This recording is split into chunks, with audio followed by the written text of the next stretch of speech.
തിരുവിതാംകൂർ രാജകുടുംബാംഗങ്ങളുടെ ശവസംസ്കാര ചടങ്ങുകളെക്കുറിച്ച് നമുക്ക് മതിലകം രേഖകളിൽ നിന്ന് ചില സൂചനകൾ കിട്ടുന്നുണ്ട്.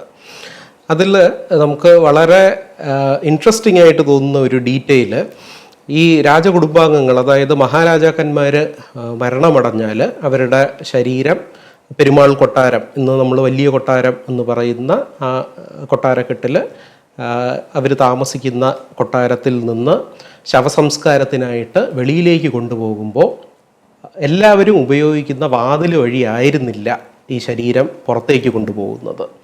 ആ വാതിലിനടുത്തോ ഇല്ലെങ്കിൽ ആ കോമ്പൗണ്ട്, അതിലുള്ള മതിലിലോ പുതിയതായിട്ട് ഒരു വിടവുണ്ടാക്കി അത് പൊളിച്ച് അതുവഴി ഈ ശരീരം വെളിയിലേക്ക് എടുക്കുന്ന ഒരു ചടങ്ങുണ്ടായിരുന്നു.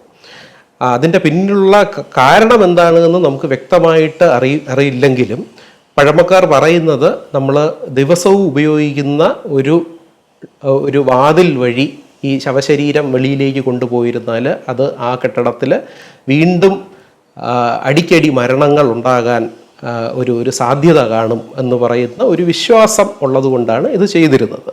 രാജകുടുംബാംഗങ്ങളുടെ ശവശരീരം സംസ്കാരത്തിനായിട്ട് കൊണ്ടുപോകുന്നത് കോട്ടയ്ക്ക് വെളിയിൽ, അതായത് കോട്ടയുടെ വടക്ക് പടിഞ്ഞാറേ മൂലയിൽ കോട്ടയ്ക്ക് വെളിയിൽ പള്ളി അടക്ക് മുക്ക് എന്ന് പറയുന്ന സ്ഥലത്താണ്.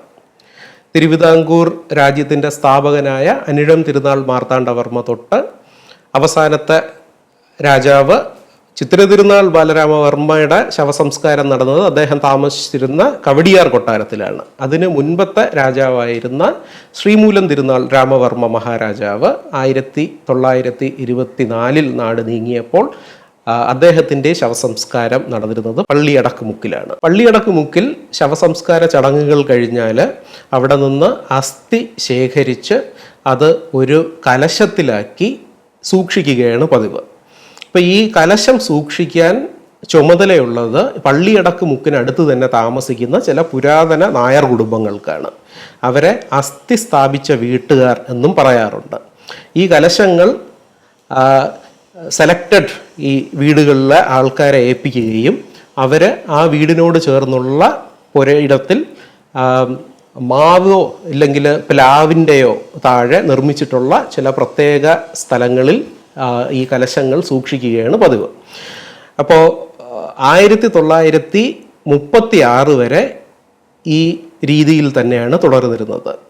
1936 വന്ന ഒരു പത്രവാർത്ത വളരെ ഇൻട്രസ്റ്റിംഗ് ആയിട്ടുള്ള ഒരു ഡീറ്റെയിൽ പറയുന്നുണ്ട് ഈ പള്ളിയടക്ക് മുക്കിനെ കുറിച്ചും ഈ അസ്ഥി സ്ഥാപിച്ച വീടുകളെക്കുറിച്ചും. അതിൽ പറയുന്നത് 36 ഈ അസ്ഥി സ്ഥാപിച്ച വീടുകളിൽ എല്ലാം കൂടെ നോക്കുമ്പോൾ 18 തിരുവിതാംകൂർ രാജകുടുംബാംഗങ്ങളുടെ അസ്ഥി അവിടെ കാണാം. അതിൽ 7 മഹാരാജാക്കന്മാരുടെയും 2 മഹാറാണിമാരുടെയും അസ്ഥികൾ കലശങ്ങളിൽ സൂക്ഷിച്ചിരുന്നു. അതിൽ തന്നെ അനിഴം തിരുനാൾ മാർത്താണ്ഡവർമ്മ മഹാരാജാവിൻ്റെയും സ്വാതി തിരുനാളിൻ്റെയും വിശാഖം തിരുനാൾ, അദ്ദേഹത്തിൻ്റെ ജ്യേഷ്ഠനായിരുന്ന ആയില്യം തിരുനാൾ മഹാരാജാവ്, ഇവരുടെയൊക്കെ അസ്ഥി അവിടെ തന്നെ ഉണ്ടായിരുന്നു. അപ്പോൾ ആ ന്യൂസ് പേപ്പർ റിപ്പോർട്ടിൽ പറയുന്നത് ഈ കുടുംബക്കാർക്ക് ഈ അസ്ഥിക്ക് മുന്നിൽ വിളക്ക് കത്തിക്കുന്നതിനായിട്ട് എണ്ണ കൊടുക്കുന്ന ഒരു പതിവുണ്ടായിരുന്നു. അതിനോടുകൂടെ തന്നെ ഇവർക്ക് നെല്ല് കൊടുക്കുന്ന ഒരു പതിവും ഉണ്ടായിരുന്നു. എന്നിരുന്നാലും 36 ആയപ്പോഴത്തേക്ക് ഒരു ചെറിയൊരു കൺസേൺ വന്നു. കാരണം ഈ കുടുംബത്തിലെ പുതിയ തലമുറയിൽപ്പെട്ട ആൾക്കാർ ഈ വസ്തുവകകളൊക്കെ വിറ്റ് അവിടെ നിന്ന് മാറിപ്പോയി കഴിഞ്ഞിരുന്നാൽ ഈ അസ്ഥി വെച്ചിരിക്കുന്ന ഈ വിളക്ക് കത്തിക്കുന്ന സ്ഥലത്തിന് എന്ത് സംഭവിക്കും?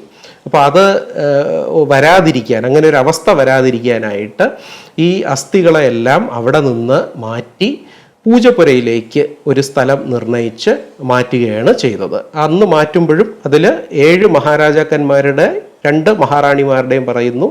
അതിൽ നമ്മൾ ശ്രദ്ധിക്കാനുള്ളത് അനിഴം തിരുനാൾ മാർത്താണ്ഡവർമ്മയുടെ വരെ തൊട്ട് ഉള്ള അസ്ഥി അവിടെ സൂക്ഷിച്ചിരുന്നു.